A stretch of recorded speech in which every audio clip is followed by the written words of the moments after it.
Merci, bonjour à tous.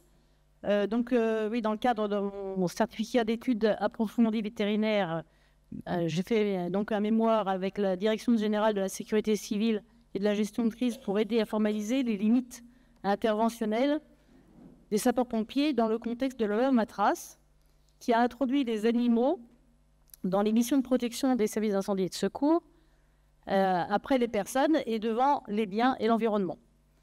Donc, actuellement, il y a un groupe de travail qui est donc en charge de répondre à cette problématique, parce que c'est beaucoup plus problématique qu'on ne le pense. Et donc, je vais essayer de vous dresser les contours de ces questions et pendant mon exposé avec le plus de clarté possible. Donc, les sapeurs-pompiers sont confrontés à des interventions qui impliquent des animaux depuis très longtemps. Il était tenu compte de ces animaux dans le cadre de la protection des biens ou de l'environnement pour les animaux sauvages. Et puis, dans ce contexte, les SDIS ont en général mis en place des groupes spécialisés animaliers, qu'on appelle maintenant des groupes spécialisés du risque animalier, pour répondre à cette attente sociétale, on va dire. Mais la loi Matras, qui avait clairement pour but de redéfinir les missions des sapeurs-pompiers, de recentrer ces missions sur le secours à personne, a vu avec beaucoup de surprises, adopter un amendement. Hein, la loi Matras, c'est une proposition de loi, donc c'est une initiative parlementaire. Et bien sûr, un amendement, c'est aussi une initiative parlementaire. Ça sera important pour comprendre la suite. Et donc, comme dans la même semaine, ils étaient en train de travailler, les députés, sur une loi sur la maltraitance animale, du coup, ils ont trouvé tout à fait opportun de rajouter les animaux dans les missions de protection des services d'incendie et de secours.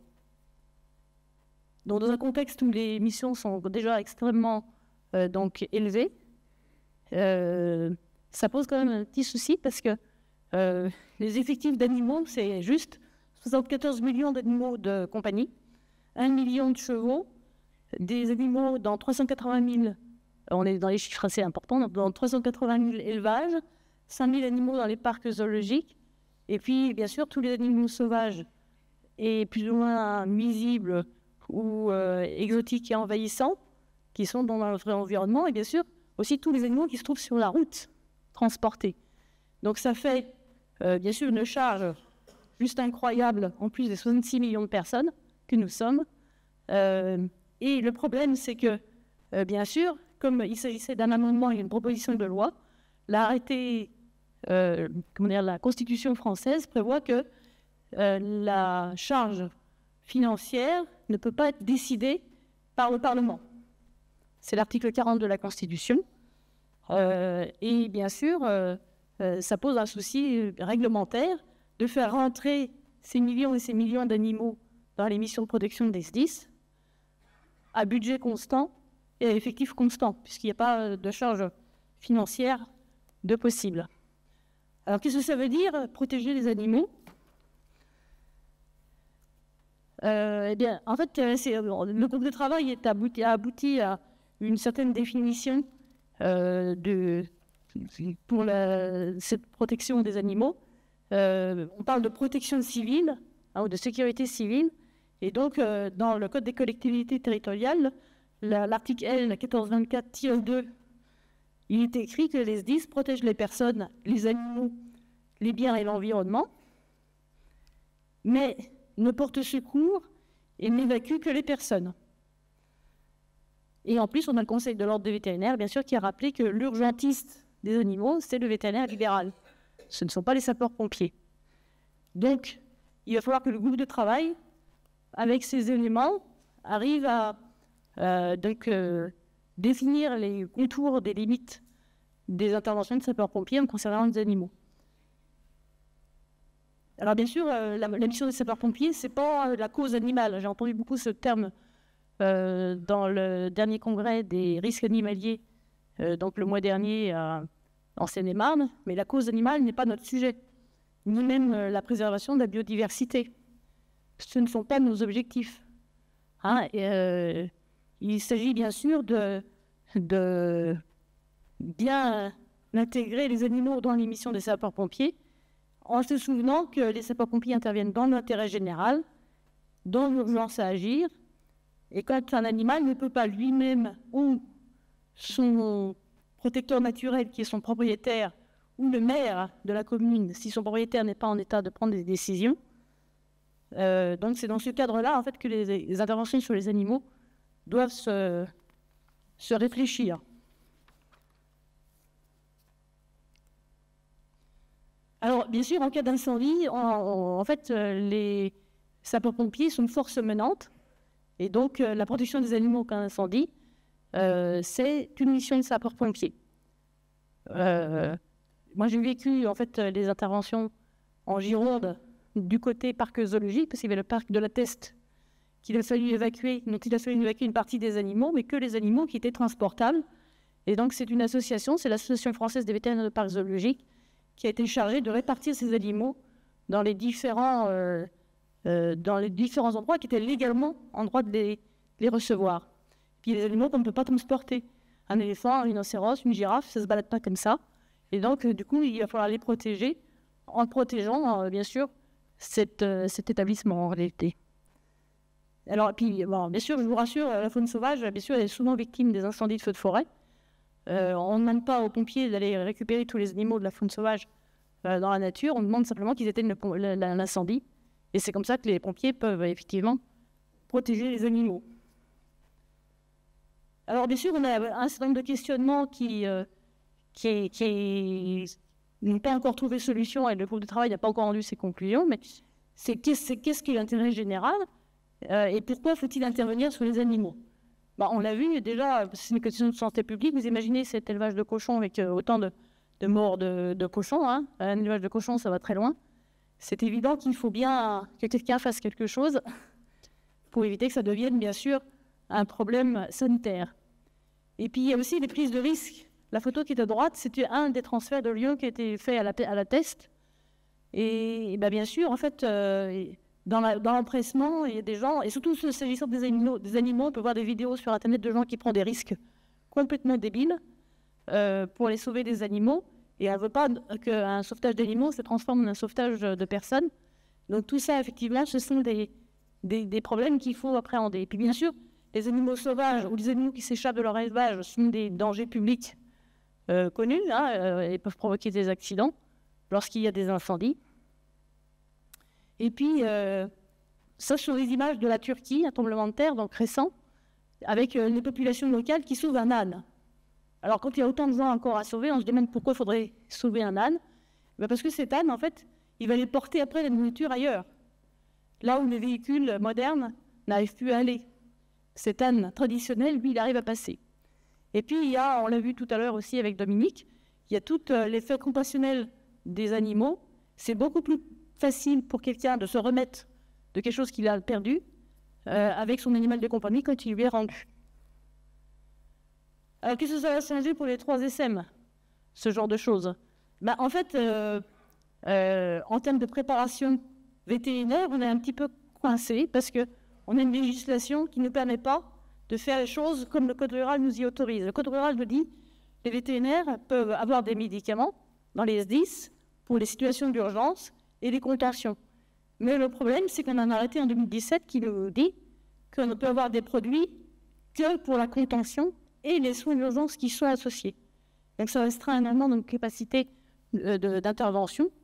Et donc ce sera peut-être quelque chose qu'il faudra, dans les préconisations du groupe de travail, revoir.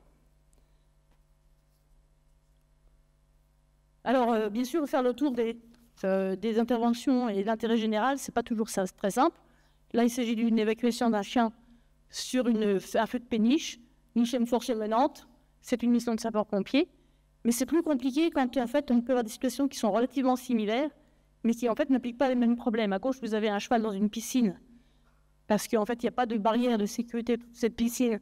Et donc, on peut dire qu'il y a quand même une négligence de la part du propriétaire. Et en bas, vous avez un cheval qui est tombé accidentellement dans une rivière. La rivière est un bien commun, c'est l'environnement, et on ne peut pas non plus ne pas intervenir. Mais du coup, vous voyez qu'il ne faut pas donner une prime aux plus négligents, être vraiment certain qu'on intervient dans l'intérêt de l'animal. On pourrait éventuellement se dire, est-ce que ce cheval n'est pas allé à l'eau parce qu'en fait il n'avait plus l'eau dans son champ, et le remettre dans son champ sans rien faire, c'est pas forcément l'intérêt de l'animal. Donc en fait ça conditionne quand même beaucoup de questions en fait que d'intervenir sur les animaux gratuitement. Et donc va se poser le problème de est-ce qu'il ne faut pas que ces interventions soient payantes pour partie quand l'intérêt général n'est pas indiqué. Mais à ce moment-là, si elles sont payantes, ça veut dire qu'elles rentrent en concurrence avec des acteurs privés, dont c'est éventuellement l'intérêt économique d'intervenir. Et puis on a un problème avec la médiatisation de ces interventions chez les sapeurs-pompiers, parce qu'on se perçoit que les pompiers, en fait, ils adorent communiquer sur les interventions animalières, même celles qui ne sont pas super réglo. Alors, les pompiers sauvent des gens tous les jours, mais quand ils sauvent des animaux, tout d'un coup, ça apparaît dans les médias. Et donc là, vous avez un pompier qui est en train de tirer un sanglier. Là, vous avez donc des pompiers, des plongeurs qui récupèrent des sangliers en train de nager.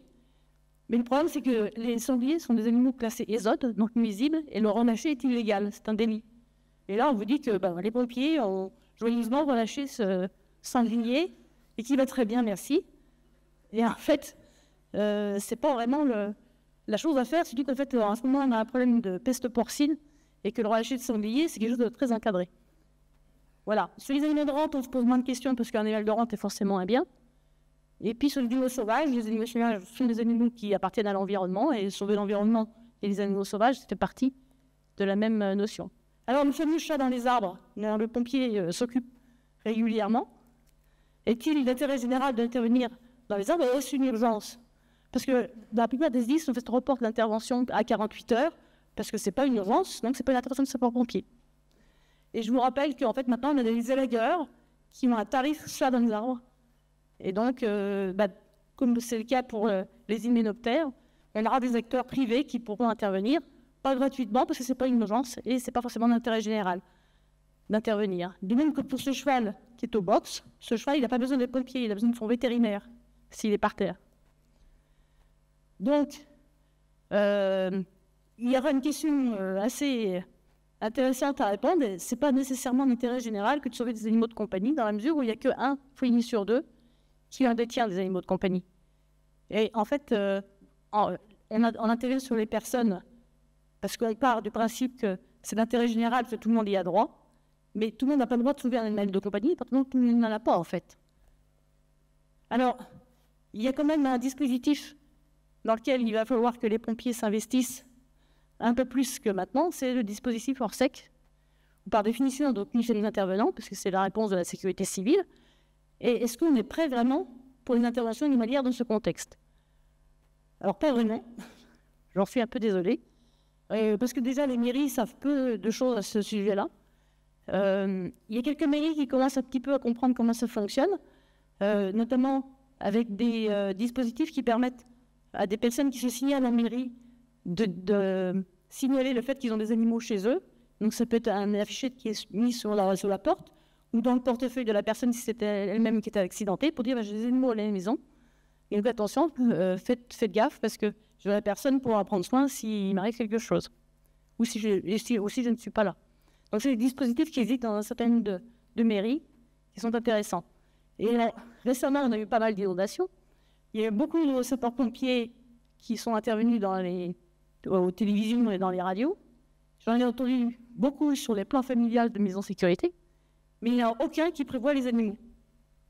Or, en fait, quand vous avez un chien, que vous n'avez pas de laisse à domicile, vous avez plein de chats et que vous n'avez pas de cage pour les transporter, ou des ânes ou des chevaux, et que vous ne savez pas comment les transporter pour les évacuer, et du coup, vous avez failli votre plan familial de sûreté.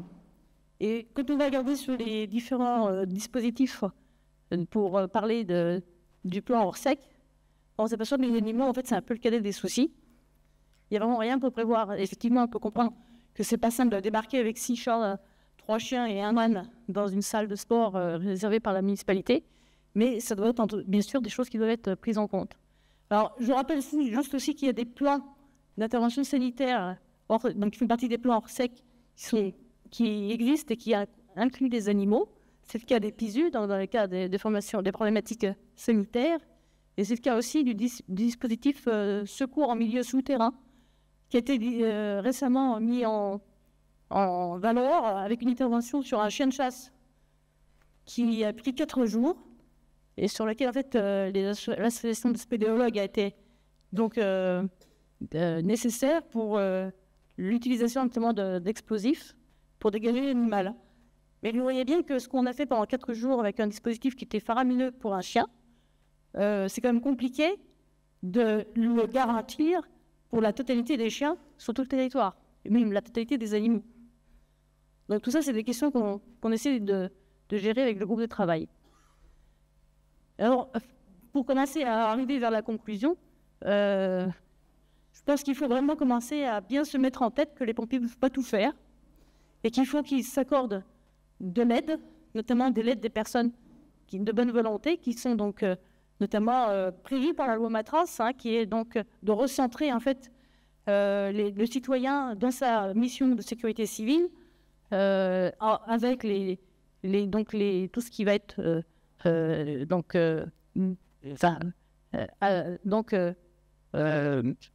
intervention et donc tout ce qui va être je rentre chercher mon terme, je n'arrive pas à le retrouver, je vais le prendre dans mes notes.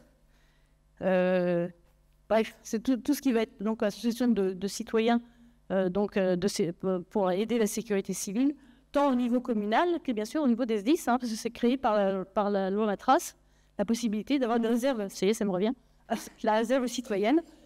Et ces réserves citoyennes, il faut vraiment les mettre en œuvre pour toutes les activités des sapeurs-pompiers, y compris en ce qui concerne les animaux. Et puis aussi, quand on communique sur ces problématiques, penser à ce que les animaux soient effectivement inclus. Il y a un système de SDIS qui déjà travaille avec des associations. À l'étranger, c'est une obligation, en fait, parce qu'en fait, il y a très peu les pompiers font très peu d'évacuations dans ce sens. Et en fait, il va falloir aussi que nos associations se mettent à être moins, de plaidoyer et un peu plus sur le terrain pour se sauver elles-mêmes et aider à sauver les autres animaux. Et puis les écoles vétérinaires aussi, on peut compter sur eux, on pourrait compter sur eux à l'étranger. Ces écoles vétérinaires ont des systèmes d'intervention pour leurs étudiants pour qu'ils puissent aider sur le terrain. On n'a pas ça en France. Et puis tout simplement, moi je suis allée sur le site Géorisque, sur le site où nous sommes en ce moment. Et donc il y a tout un tas de choses qui concernent les attitudes à adopter en cas d'inondation notamment, parce qu'ici on est quand même au bord de l'eau. Et il n'y a absolument rien qui concerne les animaux. Donc on a quand même beaucoup de travail. C'est vraiment quelque chose qui nous concerne tous, et pas que la sécurité civile. Il faut que la sécurité civile sache se faire aider également.